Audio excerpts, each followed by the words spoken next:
আসসালামু আলাইকুম। আব্বাজির সঙ্গে মাঠে আসলাম আজকে। আর ধান ঝাড়া হয়ে গিয়েছি প্রায় অনেক দিন আগে।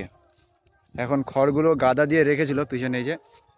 তো এখান থেকে আমরা আটি বেঁধে এখানে টাল মারছি দুপুর থেকে, আব্বাজি, আমি আর দাদা। তো চাষের কাজ না খুব সুন্দর ভাই, যা বলো।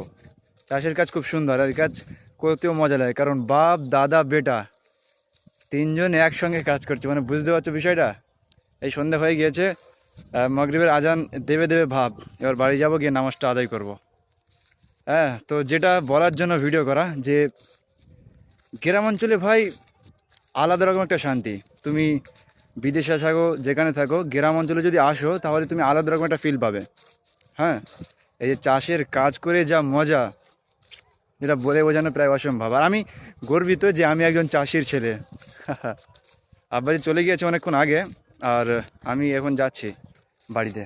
কারণ আমাদের গরু মাঠে বাঁধা ছিল, সেখান থেকে গরুটা তুলতে হবে, বাড়ি নিয়ে যাবে, সেজন্য আব্বাজি চলে গিয়েছে অনেক আগে। আর আমি এই আঁটি বেঁধে যাচ্ছি এখন বাড়িতে।